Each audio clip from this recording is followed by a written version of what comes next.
Welcome, everyone. You are at the DOD Skillbridge program, your talent management solution. Welcome. Just a few housekeeping tips. During the presentation, all participants will be in a listen-only mode. You can submit a written question at any time during the event via the Q&A. If you look at your dashboard, you should see a questions section. That's where you'll enter your questions. You can download the presentation from the handout section, which is just below the questions section. I will also post the recording on the Credentialing Community of Interest webpage and on our YouTube page. Our agenda will have some opening comments from our Executive Director, Brigadier General Joe Shordell, and we'll have our presentation by Mr. Boris Kuhn, panelist introductions, and then Q&A. Joe, over to you. Thanks, Kathy. I'm just going to be very quick. First, this is very, very important, and there's no way I was going to miss this. And I guess the best way to summarize how important it is, I don't care what national security challenge you take a look at, the lack of capacity in our industry, and it's not better, is a national security issue. I think that's the bottom line here. So I just wanted to say thanks to all those who signed up. I also want to thank Mr. Kuhn for taking the time to be here today with us to tell us about the important program. I also want to thank the panelists, especially Justin, who I've worked with for several years on our credentialing committee, and we've made a difference. We've really helped the government and the services get veterans into the private sector to help the capacity issues. So to all of our panelists, to Andrew, to Chuck, Santiago, Justin, thanks for being here. Again, Mr. Kuhn, really appreciate your being here. Look forward to the entire thing. I'll be with you the whole way. So thanks to all of you for what you're doing. It's critical. So thanks, Kathy. Thank you. So I'm going to introduce our speaker for today. Mr. Boris Kuhn was born in Tashkent, Uzbekistan. His family immigrated to Cleveland, Ohio in 1993. He enlisted into the United States Navy in 2007, where he was deployed and served overseas. Following this, Mr. Kuhn was selected for the Seaman to Admiral 21 commissioning program. He now directs the Department of Defense Credentialing, Skillbridge, and U.S. military apprenticeship programs from the Office of the Undersecretary of Defense. He is responsible for the oversight, development, and execution of the DOD-wide credentialing, licensure, job skills training, and apprenticeship programs. He advises the highest levels of the DOD, the Executive Office of the President of the United States, and various federal departments in total workforce development and management. His office is located in the Pentagon, where he arrived with over a decade of experience in management, analysis, and workforce development. Mr. Kuhn, over to you. All right. Thank you so much, Kathy, and thank you for General Shordell and everyone on the virtual call today for being here. It's an honor and a privilege to speak to you all about the amazing program that's really still so new that people are still learning about it. Skillbridge came about in 2014 with the VAL Act 2 years prior, and it's been growing at about 30% year after year. And so greatly appreciate everybody's time today to learn and grow with us. Next slide, please.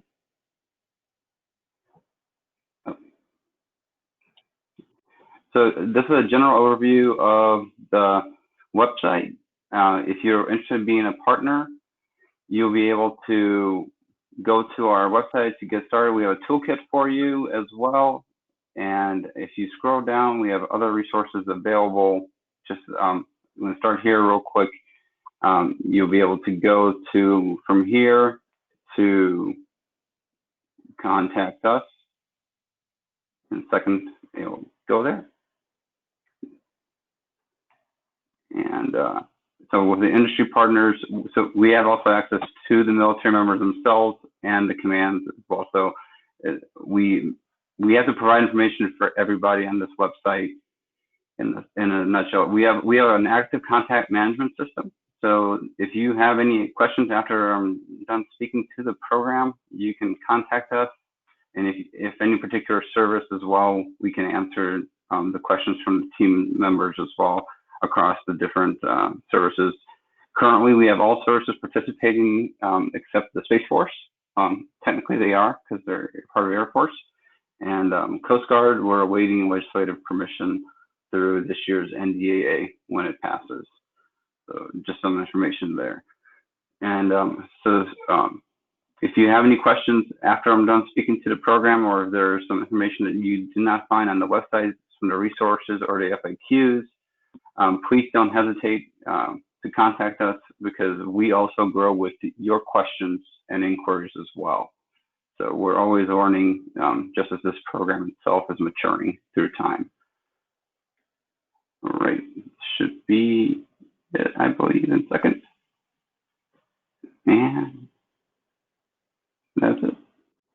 All right, so really quickly, just to go through the Skillbridge program. The Skillbridge program is available to service members in their last 180 days of service for transitioning service members, active, reserve, and Guard. We do allow Guard and Reserve and veterans to participate on a space available basis as well. So if you are looking to hire amazing talent that is outside of what the traditional scope of this program is, we do ask that the intent of the program is honored, but if there's qualified candidates that are looking to participate in the program and they reach out, we do tell them they're more than welcome to as well. So, and then this year's NDA, we do have the Reserve and Guard as well to be possibly funded to participate in Skillbridge as well fully.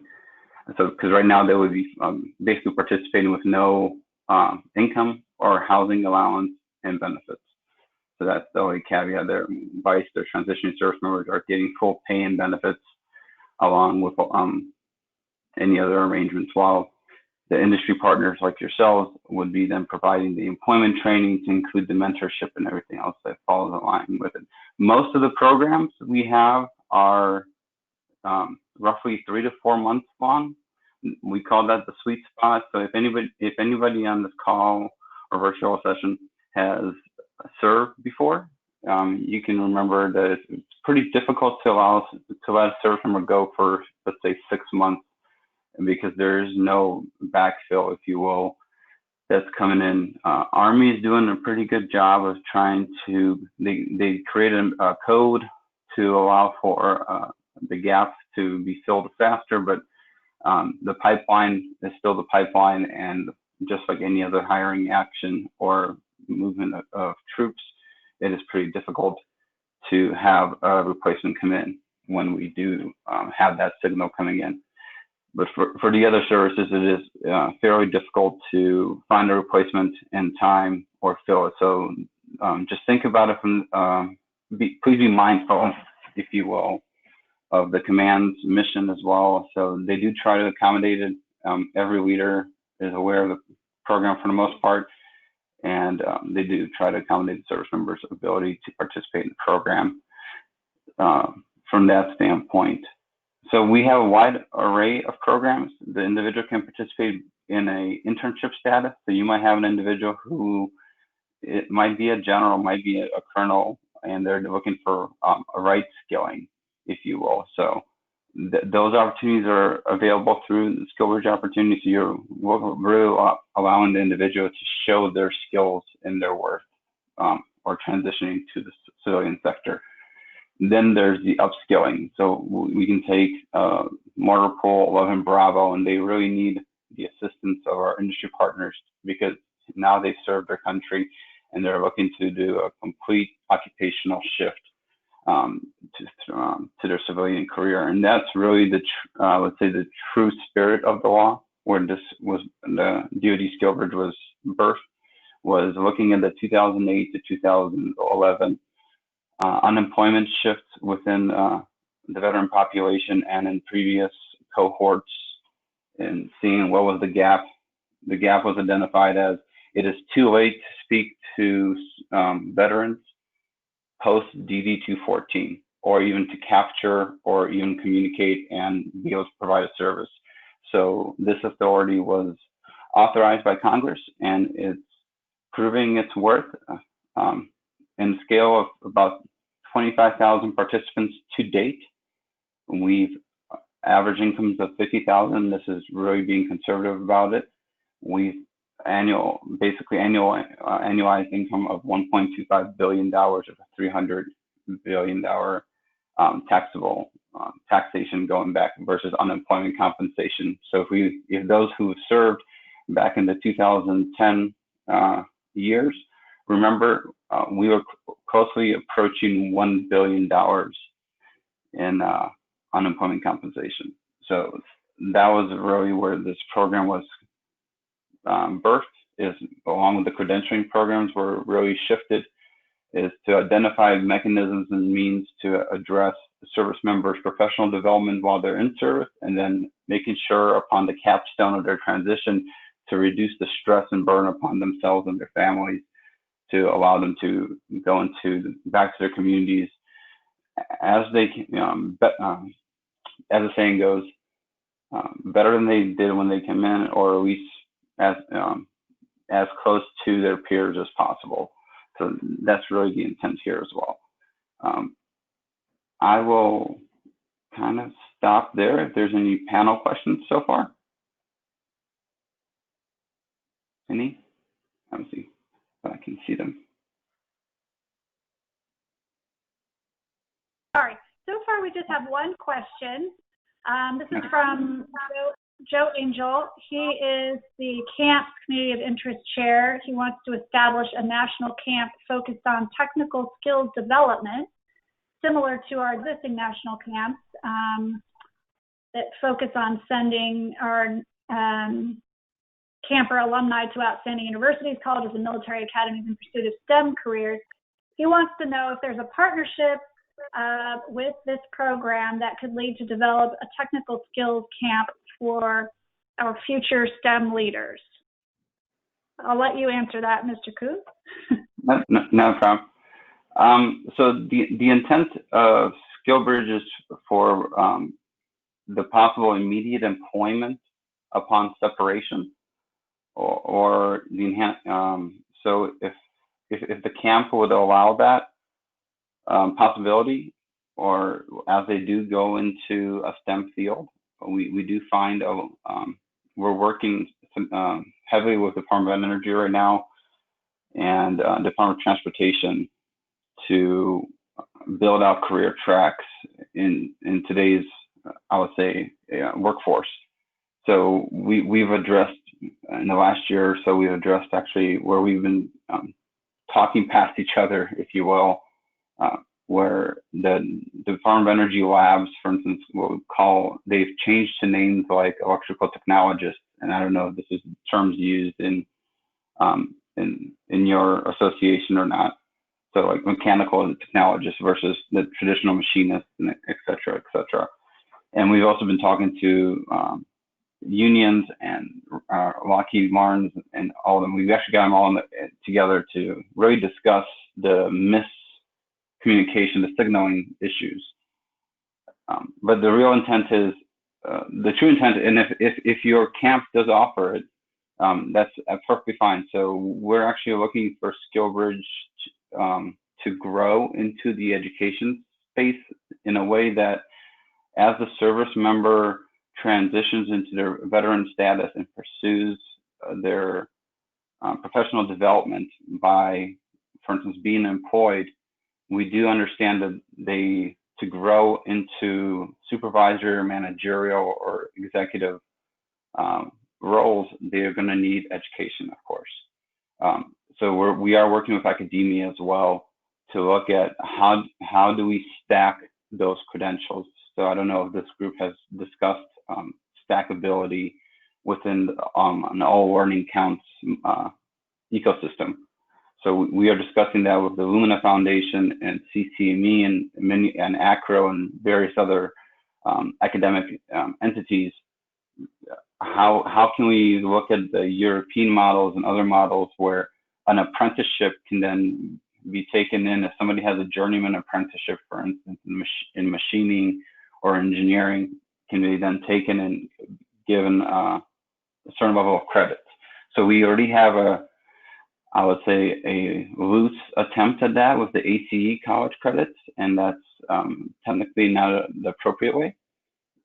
So I'm just putting that out there. I didn't answer it, and I did answer it because I don't really know if the camp is designed to assist with employment while they're going to school, because as we all do know that most service members are non-traditional as well learners or students. Thanks, Mr. Kuhn. We'll put you in touch with Joe Angel maybe after this webinar, and you guys can discuss it a little further. Before we get on to some of our other questions, I thought maybe we could introduce our panel. And then, Mr. Kuhn, you can continue to take questions that pertain to you and the program, and our panelists can sort of be added in to offer some input here as well. So on the line, we have Mr. Chuck McGregor. So Chuck, if you want to go ahead and introduce yourself, that would be great. And then we'll move on to everyone else. Hi, yeah, I'm Chuck McGregor. I'm the Military Affairs Director for Parsons. Been with Parsons for 20 years. Started in IT, went into engineering systems and cyber. I've deployed in the Marine Reserve 4 times to Iraq and Afghanistan. And each time I've come back, we've gradually improved more and more our programs to include how we leverage and embrace the CSP program. I just want to thank Boris for everything that he's done to help us get through that learning process. It's a great tool, and it's just incredible to be able to bring in great people like Justin. He's a fine example of the goodness that comes from this program. So thank you for having me. Thank you. So Justin, if you want to go ahead and introduce yourself as well, that would be great. Hey, good afternoon, everyone. Justin Payne, Master Sergeant retired. Just transitioned to be a civilian on 1 July. Prior to my exit from the service, I was able to do the CSP program with Parsons. My last job in the Army, I was the credentialing program manager for the Engineer Regiment. So my background kind of fits being able to talk about the CSP program and the importance of the things that General Shordell and Boris were talking about when it comes to education and credentialing. Had I not taken advantage of those opportunities that were afforded to me, I may not have qualified for the position that I now hold at Parsons. So it's imperative that we as soldiers, especially transitioning soldiers, but all soldiers, take advantage of these opportunities that are provided to us to continue our college education and credentialing opportunities. Once we get more into the panel, I'll talk a little bit more about my individual experience with the CSP and Parsons. But this is a phenomenal program, and I hope that every transitioning service member in all branches are able to capitalize on this program, because it is amazing, and it is going to continue to help shape, the future of the retirees and help shape the future of the companies that we go work for. Thank you, Kathy. Thank you. Mr. Santiago Iturralde, would you want to introduce yourself, please? Yes, thank you, Kathy. I'm Santiago Iturralde. Good afternoon, everybody. I serve as the Vice President for the Southeast Division of Semper Tech. We are a service disabled veteran-owned small business based out of Lexington, Kentucky, with multiple offices through the Southeast. We are obviously a small business, and that's important in maintaining our status and the amount of personnel that we can have within the company and all the assets that everybody brings to the table. So this program has been wonderful for us because we just became aware of it last year through some of the SAMI presentations, and us being active through that program, obviously, and be able to identify through Moody Air Force Base, local to Valdosta, Georgia, where our Southeast Division office is located, that there were definitely a lot of candidates that were willing to come and participate in the program, and we were fortunate to have Andrew be a great match for us, and I'll let him talk about that a little bit, but we're very positive about the recent experience with the program, and it definitely had brought an additional assets. We obviously, being a veteran-owned company, we focus on hiring veterans first, and so this is a perfect match for us, and definitely recommend for any other industry partners that are interested in participating. It was fairly easy to get involved, to sign up, and the process has been very, very, very easy to follow. So appreciate the opportunity to be here today. Thank you, Santiago. Master Sergeant Blackwell, you want to introduce yourself? Yes, ma'am. I'm Andrew Blackwell, Master Sergeant retired as well from the Air Force. My experience started back in 2000 as an engineering technician, picking up different trades as my career progressed, which allowed for, as I came towards my time for me to retire, it allowed me to kind of really branch out to kind of some different open doors. But it was the family environment of Semper Tech that really kind of drew me in, and it's those type of environments for retirees that where we're coming from a very tight-knit group where camaraderie is important. Finding those opportunities in organizations outside is just as important to us.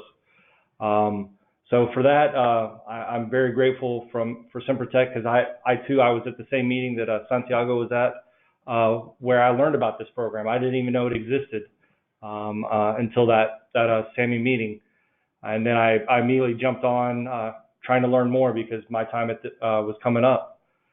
So it's been a great experience, and it was one of those things where my future role here kind of evolved as the time went, because the experience that I could bring in different aspects, I feel really definitely offered the opportunity for both myself for growth, but for the way that I could kind of fit in here at Semper Tech. So thank you. Thanks, Andrew. So we're going to go to our first question. Mr. Poole says, "This is the first I've heard of this program."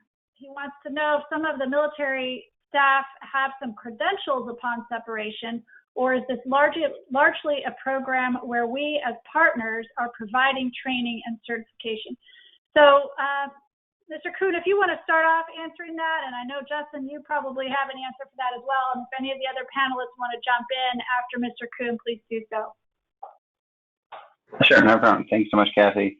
And I do want to reference, thank you so much, Justin and Andre, for mentioning this as well. So the Army and some of the services in the past did refer to Skillbridge as a career, CSP, basically, career skills program. So if you hear CSP or Skillbridge, it's interchangeable. It's the same program. It is. I'm not shocked that it's the first time you are hearing about Skillbridge or the CSP program. Again, when I started off, the program is still maturing. It's growing at about a 30% pace per year. We literally don't have enough staff to support the program. So I personally thank Master Sergeant Payne while he was on active duty, for supporting the program in uniform, because it's really reliant on the leadership of those individuals in those roles to provide that information to all service members, both leaders and those individuals who are under their guidance and leadership there. That's number one. Number two, so individuals in the service are obviously highly technical and specialized. It all depends on who's coming out and what service branch you're talking to. From a DOD perspective, from a numbers game, if you will, I'm a statistician.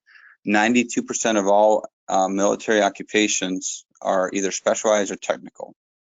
However, if we think about our infantry force or combat arms forces, a lot of those individuals are part of that 8% military occupations are not highly technical. So we try to offer both what we refer to part of our learning continuum credentials and also voluntary pursuit. So through those two means, Individuals are walking out today, I would say, with a lot more opportunities for credentials. They should have credentials than their predecessors did. Now, that does not mean that they might have the credential to the industry or occupation that they might, I would say, identify upon separation. And that is a key factor that we're trying to address today, because that is a step of forecasting. Master sergeants or even an E5 corporal specialist or sergeant would not foresee themselves into a role in the future. And that's where we're trying to bridge that gap of trying to identify future roles for those service members and getting them those clear signals so they can start working on those credentials. And it doesn't matter if that's an apprenticeship or a degree or diploma or certificate. We need those clear signals from industry and their associations so we can provide that information for service members. And please to the panel as well, since a lot of you are. And I'm a separated service member recently as well. I was medically discharged. So. All right, who wants to go next?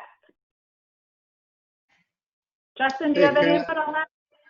Yeah, that was a great summation of all that. And one of the biggest highlights that I think should be brought forth is, it's also the soldier's responsibility to seek continued education. Every single one of the services offer opportunities for college. Had I not taken and utilized those programs to get my college degree while I was in, I may not have been able to qualify for the position at Parsons. So it first starts with the soldier going after what it is that they want to do. In my case, I wanted to be in construction. I didn't know where yet, and I didn't know exactly what, because that is another one of the things that I think the Skillsbridge CSP program, it's got its target set on a gap analysis. It's there to close the gap of misunderstanding and help soldiers understand what it is that civilian employers, what it is that they're doing, what it is that they're looking for. And it also gives the civilian employer a chance to understand the capabilities that we bring as soldiers to any employer. It's one of the biggest challenges that I've seen is most civilian companies say it's the little things that differentiate soldiers from a civilian. It's the mental attitude that we come in with. It's the, hey, we're going to be on time every day. We're going to be sober, and we're going to come here to work. We bring a different set of soft skills with us that is expected while we're in the military, which translates very well into the civilian sector. Things like Microsoft Project, PowerPoint, Excel, Word. Those are things that we use every single day that we actually take for granted in the military, that a lot of employers are looking for those kinds of skills. And then to tie into the credentialing aspect, we need to help shape our own future and what it is that we want to go after. The Skillsbridge program does help close the gap on understanding what it is you want to do, because it's kind of like an internship. It gives, in my case, I was able to go work with Parsons, and I was doing work as a resident engineer and helping out in other places across the spectrum. But once they got to understand who I was, what my capabilities were, they realized, oh, hey, Master Sergeant retired Justin Payne should not be starting out at resident engineer. He should be starting as a construction project manager. His skills are better aligned there, but us as soldiers don't always understand how to articulate that. And that is another aspect of this program that will greatly benefit soldiers that are transitioning. And the last piece before I turn it over, sorry, I know I'm long-winded, is we keep talking about retirees. This program is not just designed for retirees. It's designed for a soldier who's done 4 years, 6 years, 10 years, or retired at 30 years. It's the full spectrum of operations. So a company like Parsons, in my case, brought me on as a construction manager. But a soldier that's retiring or an officer that's retiring at 10 or 12 years and has their PE may be able to come in as an engineer or a PE with whatever company it is. In my case, it was Parsons. So understanding that knowledge gap is definitely what this program is also helping with.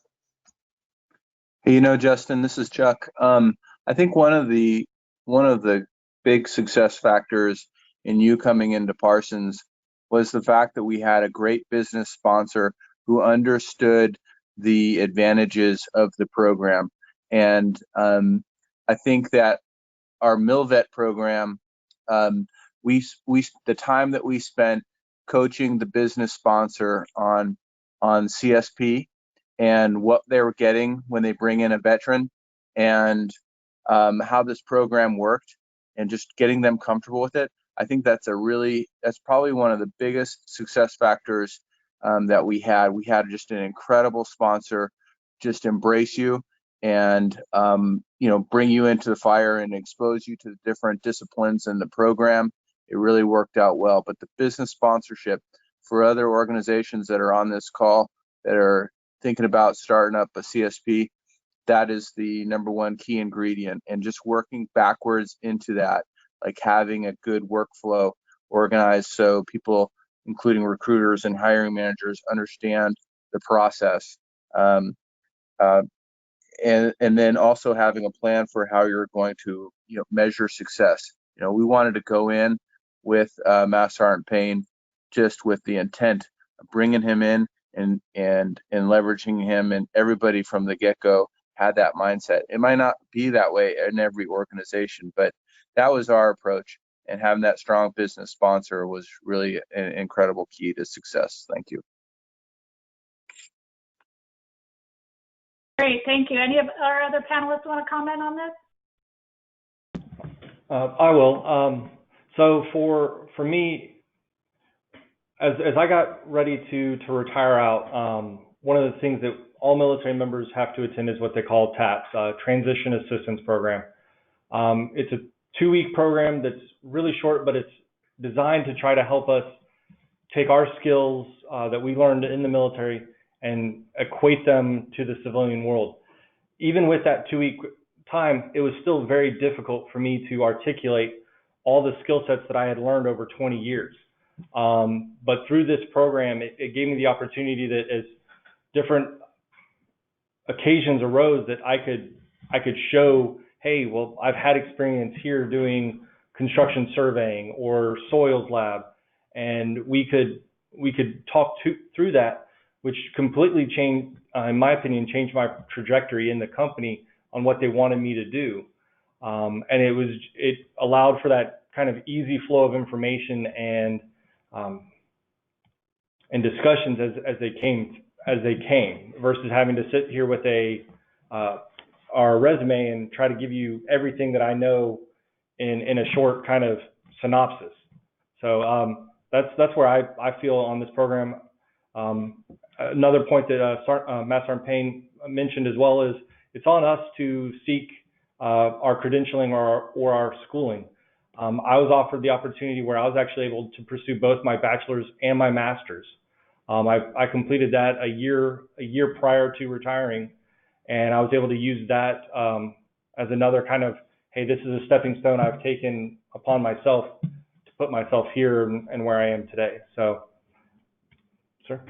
Yeah, and I do agree, and I echo everybody's comments already. So just to keep it short and not repeat all of that, but one advice I would have for industry partners is to make sure that you slow down enough to understand all the experiences that the servicemen would bring, and women bring to the table through this program, and just not allow them to come in and just put them in just one avenue of internship through the system in the 180 days.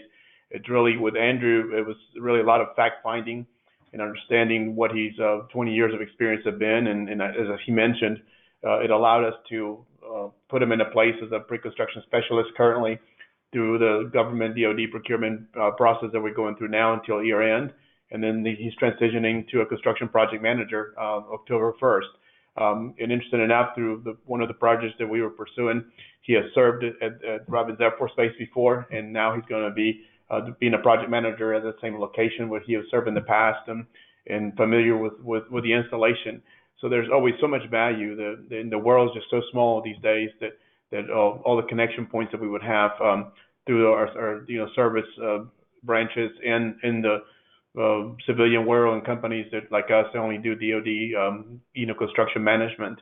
And so there's always a lot of experiences that they've had that would bring a lot of value to the employer or partner in this case, and in this case it's been the same thing with Andrew. So I think just make sure that you take the time to understand their experience and give them the opportunity, and all the things that have been mentioned already about discipline and respect to what they do and all that. I echo all of that. It's really you're already starting to a much higher level of understanding what responsibility is all about, and allow them to grow from there. I'll stop at that. Thank you, everyone. So going on to our next question, Kirk Lagerquist has a question. How does an installation generate interest with companies in the area to participate in this program? I don't know what company wouldn't want free labor, but I'll let you guys answer that question. Boris, do you want to start first? Sure, no problem. I'll be the unicorn. I'm kidding. So I want to put two things out there real quick. So this program did start off with a concentrated installation-based focus, and Army really took that on, and the Marine Corps. Just want to put that out there as a note, because for the Navy and the Air Force, that might not be the case. But understanding same, does it go SAME or SAME mission, and the partners? Go ahead, ma'am. Sorry, Kathy. It's SAME, just so you know. Perfect, thank you. So understanding the mission of SAME, it might be installation focused, but you might find an amazing candidate, just like Justin mentioned, at Fort Hood. And this individual's talents, and they've only been in the service for 5-6 years, might be needed at Fort Drum or at Andrews Air Force Base. So I would not look at it at an installations focused mindset, especially with COVID right now. We're not installation. We're trying to move the Skillbridge program away from an installations-based focus, and really much more driven to the individual service members' needs and the organizations who are participating in their demand signals and requirements for their workforce. Because at the end of the day, we don't know where your individual organizations are going to need that talent, and we don't want to have the individual be participating in uniform, because at the end of the day, any service member, it doesn't matter if they serve 4 years or 30 years, are looking to transition into their next career and look to demonstrate those amazing characteristics that Justin and Andrew and Santiago and Chuck mentioned. Being on time, being drug-free, having a security clearance, excelling, understanding the requirements, and going after the set schedule and project management, all those great talents and skill sets, their soft skills and hard skills. So I just want to put that out there. But installations, because if you start setting up installation-based focus programs, the installations might want to require you to have an installations, what we call localized MOUs, and that might create a longer process. So Justin, I think you probably, since you used to kind of go through CSPs, you might offer some insight on that as well. So today we do enterprise-wide MOUs through the DOD office. We're trying to get away from putting the administrative burden, number one, on the services, on the installations, and on the CSP managers and directors and counselors. We're really trying to drive on the ability for them to provide the services and allow the service members to participate in the program, and allow the organizations to have one central administrative if you will, process lane. So I'll just put that out there, and then over to everybody else to speak to the program and your experiences. So really quick, Kirk just added a point. He just wanted to say further background. He's the XO for Naval Base Ventura County, and they've had a couple of retiring sailors participate. So they'd love to have this expanded to others, particularly in the local area. So I just wanted to add that before we go on to the next panelist. Oh, that's wonderful. So yes, Navy. So Navy had a nav admin out there. I'm very familiar with it, being a prior Navy person myself.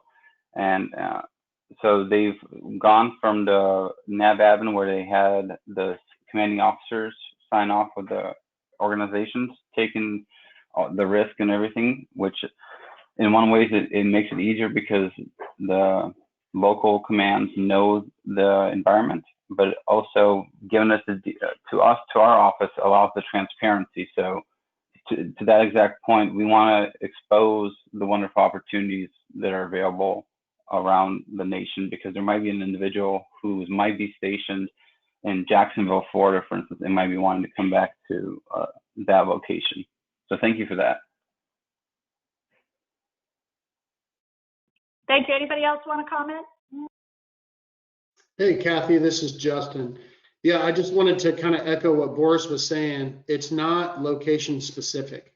I try to tell folks all the time, you may have a soldier at, Fort Hood that started their career in MEPS in New York, and they want to go back to New York. So that might be the location that they're looking for, their CSP or Career Skills Bridge program at.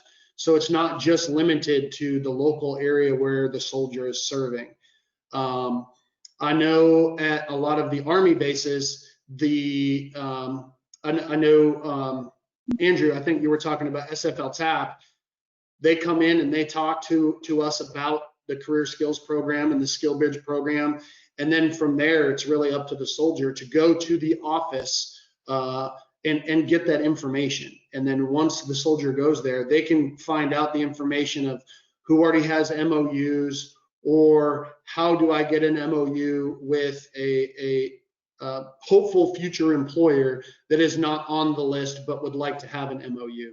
So there are ways and locations and avenues of approach to be able to come at this from all different directions across the United States. Thanks, Justin. Anybody else want to comment on that? I think we've answered it, but just want to make sure. And just a comment, this is Boris, just a comment on Justin's point, just as we started this conversation, if you want to become a partner, and just like if there's an entity that's not already a partner on the authorized list, simply contact us and we'll start a ticket for you. A lot of companies are actually very surprised how we've gone about streamlining the process to the point that it's so streamlined it's scary to some organizations. Because it used to take anywhere from 3 months to 8 months. It could be a very lengthy process in the past, and we pretty much do it instantaneously, because as long as the documents are provided and everything is cleared, it can be approved within 3 to 4 days. Or sometimes, if legal needs to be involved from either side, that's when it can get a little bit sticky. That's about it. So. Thank you for that, Justin. It's great to hear that our policy from the five-sided funny farm made it down to the installation levels as well. Okay, thanks everyone. We're going to move on to the next question. Mark Donathorn wants to know if federal agencies can participate as employers. Public works departments on military installations would be great landing spots for military engineers and craftsmen. Answer to that question is absolutely. Today we have VA was actually one of our first partners, and USDA. Today we have both of them are still partners, and we have the Executive Office of the President, DHS, HHS, and National Parks as well, and Department of Interior. So always looking for for more federal agencies and state and local can be partners as well. Absolutely. Thank you. Next question. Can an organization intake service members and place them into internships within their partner commercial and agency partners, as long as they meet the program metrics? This is from Dr. Eric Wright. So if I'm hearing that correctly, they would be acting as a third-party entity and holding the other organization accountable. Is that correct? If that's the case, then yes. Yeah, I think yes. So if that's the case, then yes. So for instance, I'll use the example of SAME can become a Skillbridge partner, and then any organization that's partner of SAME can then have a Skillbridge opportunity and be part of that consortium. And that's kind of how the MSSA program works, HOH works, and several other third-party entities. So they hold their member partners accountable to meeting the metrics requirements, etc. It actually makes it easier for us as well. So I'll use the example of, if you go on the Skillbridge website, you will see that we have about a little bit over 350 Skillbridge programs, but we have over 3,000 employer partners. And that's because of the ecosystems and program scales. Great. So if any of the other panelists want to jump in, please let me know. Otherwise, we're going to move on to the next question. This is from Linda McCubbin. Is there a way to post open job positions with Skillbridge? So we don't post open recs. You can set up a Skillbridge opportunity towards an open rec. So that's very much so what Microsoft, Amazon, Northern Grunham, and many others do. So you can have, if you or an organization has, I would say a revolving hot fill, correct? So I would say we need 800 machinists to fill into these roles. So we know it's a large fill, dense population. Then you or your organization can create a Skillbridge program for that row. So we have programs like that with Amazon, with I'm just using them as examples. Amazon, Microsoft, Northern Grunham, Lockheed Martin, many others, ADP, that have, I would say, like the tech or machinists, or even smaller ones, very technical based, very targeted approach as well. So those can be done. It's just we don't do job openings. You can create towards a job opening, if that makes sense. It's employment training towards an opening. So we do love those, absolutely. I just have to caveat that we don't. It's not quite towards an opening. We do love them. We just got trained to them, employment training to them. So it's all about the jargon, as my legal team tells me. Thank you. Anyone else? Okay. We're going to move on to the next. Oh, go ahead. Hey, sorry, this is Justin. I believe that jobs can be posted through the SFL TAP offices because they do a vetting and all that kind of stuff. I know that they post hiring events, jobs through all their different websites. I know Fort Leonard Wood does it. So maybe reach out to the SFL TAP offices to try to post jobs. That might be an avenue. Thanks, Justin. Along those lines, Alicia Gonzalez had a question. Could somebody define installation-based process? I think she means like what you're talking about, Justin, versus the DOD-wide process. Yeah, so mine was an installation process, and like Boris said, it can take a while because it has to go through, it obviously has to go through the Army, it has to go through Parsons in my case, it has to go through legal, it has to go through installation commander. So it takes time. The longer lead time you have, the better off you are. But it can be done. But that's the importance of getting those MOUs in, like Boris said. And the other important thing about that is understanding your timeline as a transitioning veteran. If you know that you're going to be transitioning and you're attending SFL TAP, don't wait till the last minute to try to get into a program like Skillsbridge or CSP, because you may cut yourself short on your internship time with that company or employer or future hopeful employer that you're wanting to get a job with. So it's important to know your timeline. Yeah, absolutely true. That's the biggest key that we try to drive. And last year, we put out under the new law policy that to try to provide TAP information a year out. Our office and Force Education and Training, and we're actually trying to drive that information from the day the service member becomes a service member, meaning they go from recruit to soldier, airman, sailor, Marine. And some people might say we're driving them out. No, we're really doing career readiness, because we never know when the service member is going to leave. Just like Justin, Andrew, Santiago, and Chuck, and even Al mentioned, you never know when you're going to leave or your time's going to come. I had to leave after almost 13 years of service for medical reasons. I wasn't ready to go, but I needed, I couldn't serve in uniform.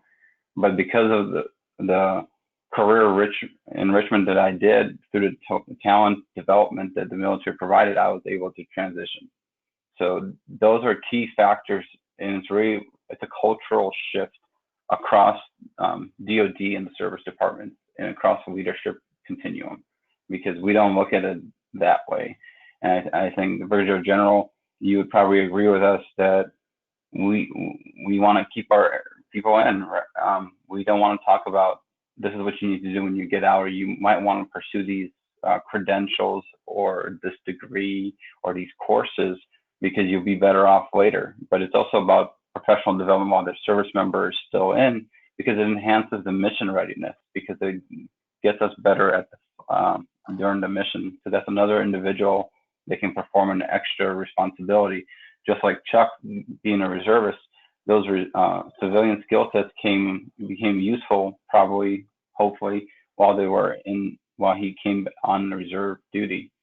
My wife's being deployed right now in a few weeks, based on her civilian skill sets, not even based on her MOS. So that's the current shift, if you will, cultural shift within DOD. I'll open to a discussion from any of the panelists. No, I'll just jump in. This is Joe Schrodel. You're exactly right. You just put your finger on probably the biggest cultural shift that we were a part of trying to help the service schools get over, and that's this notion that, like you just said, that hey, wait a minute, if we educate these folks, they're going to leave and we're going to hurt retention. Wait a minute, if you actually invest in people, you might have the opposite effect. And then you're better off, just as you said, the services then are better off while they're in. And then the other argument I've made with many senior people is this: invest in people, prepare them from the outside, and then the military becomes, and the government becomes known as a pipeline. They invest in people, they become known as a pipeline to prepare people, which, by the way, is making a contribution to our national security. Duh, that's what you exist for.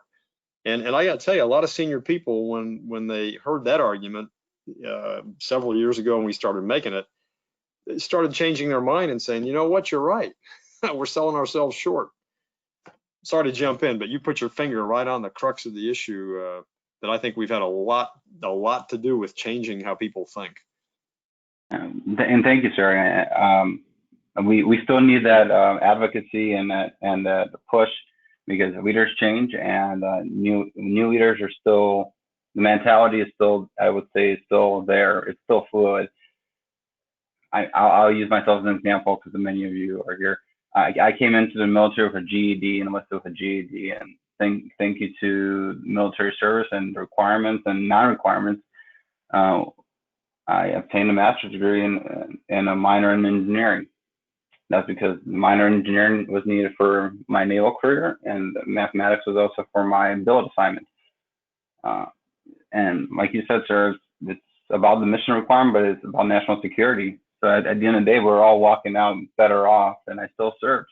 If we have career enrichment and we offer the opportunities to the service members, to the town, they'll stay engaged. And a lot of times that's what's not happening. And I saw that through my career. I don't know if any of the other senior enlisted here seen that or.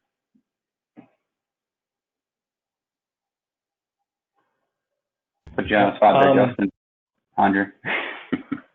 Well, from my perspective, it was the investment that the Air Force put in me, in my future, that kind of brought me back into a position where at SAME, I'm looking to continue to work with the federal government. I may working as a contractor, but I'm still wanting to pursue their excellence and their movement forward.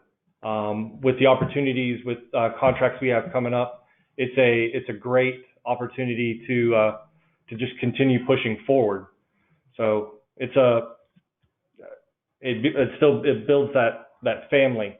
I want to see the Air Force continue to succeed long after I leave, or after I left. Sorry.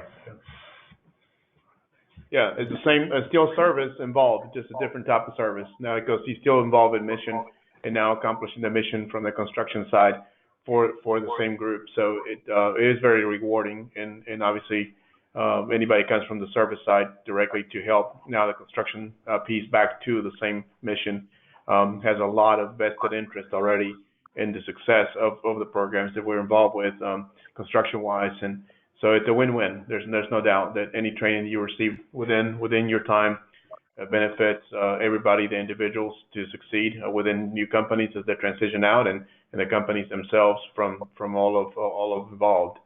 So it's a win-win for sure. Yeah, I'd like to quickly echo what you guys said. It's about sharpening our craft and allowing everyone else to understand that what we're doing in the service is a true profession as well.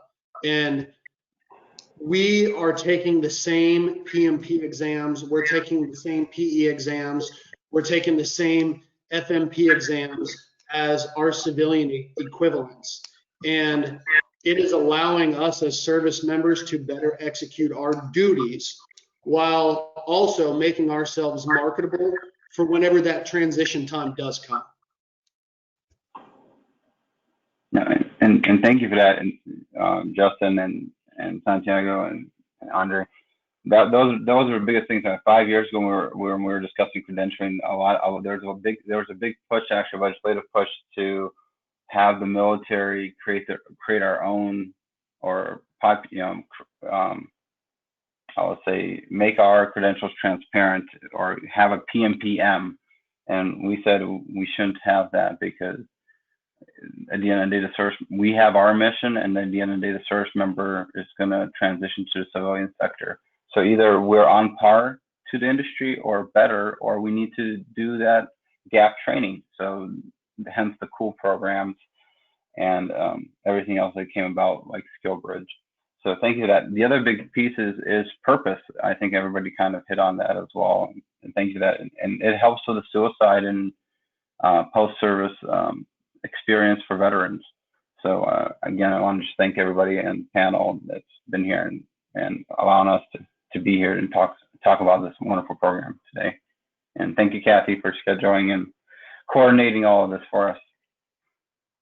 You're very welcome. We have time maybe for one more question, but I want to tell everybody, all of our panelists have agreed to, as you can see, give you their email addresses. So if you have questions that were not answered, they can more than likely assist you, since they've all been through the process from the company side and from the user side. So please feel free to email them with your questions.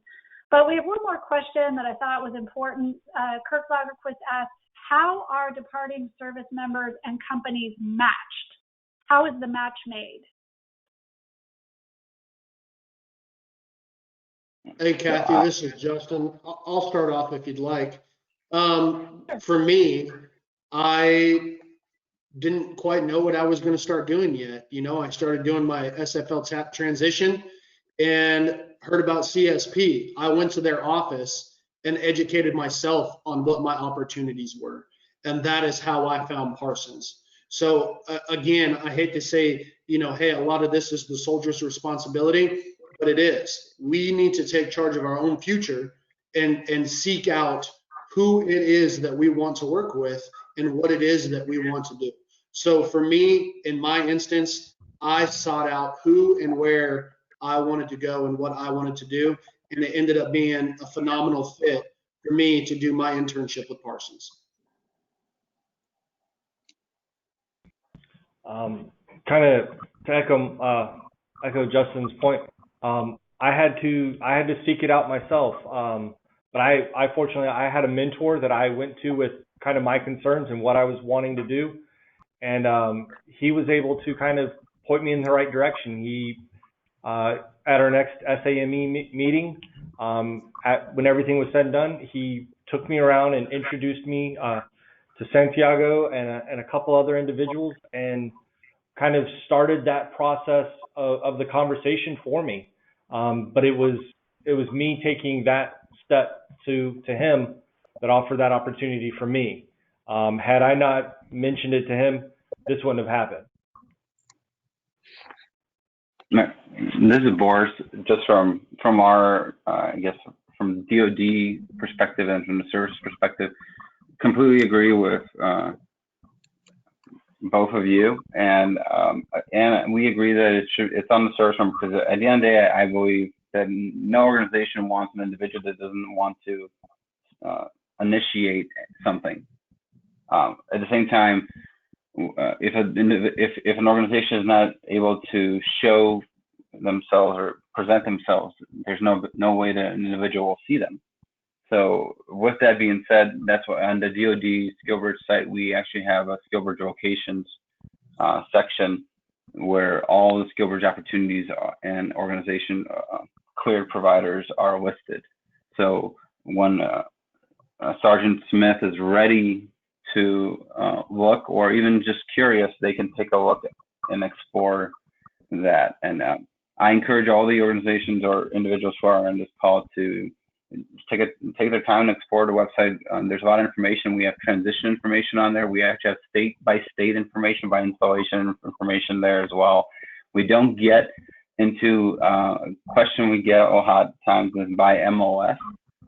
If you want an answer like that, and maybe if there's a overarching question on that from SAME about specific MOSs and ratings and AFSCs, I can answer that. We don't list that, obviously, due to OPSEC, but we do give the generalized information on our Skillbridge site and the cool sites as well.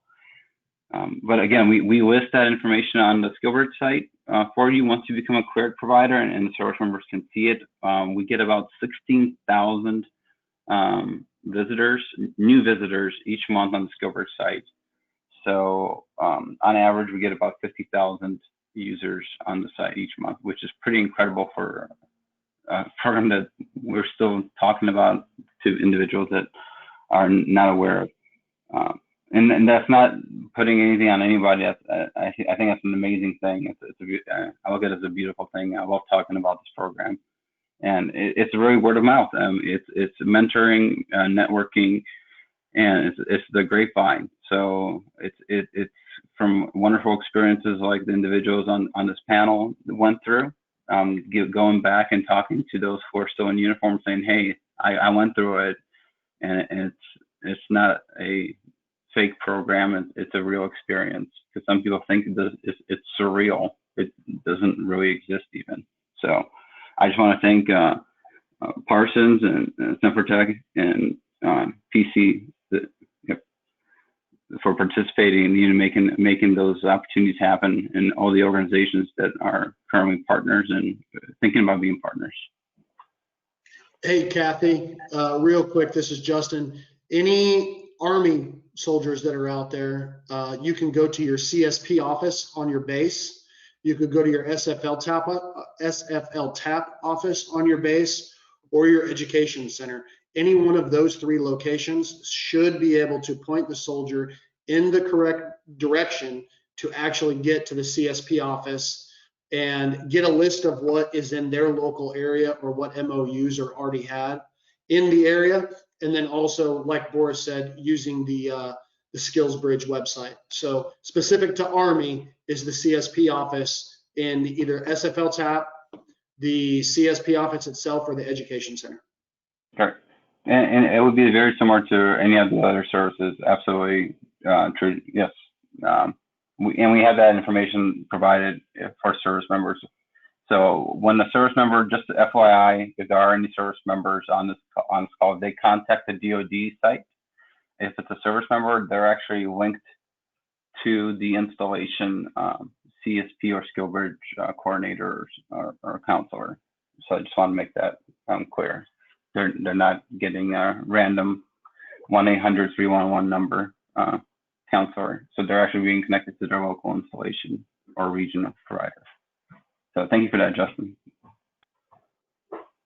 Thank you, Mr. Kuhn. Thank you to our panelists, and thanks everybody for listening in. If anybody missed it, we have the DOD Skillbridge website on the chat. So if you need that website link, please feel free to look at the chat and you'll get that. Again, this webinar is being recorded and we will post it to our website within the next couple days. Thanks everyone and have a great evening. Thank you. Thanks. Have a good day. Thank y'all. Thank you.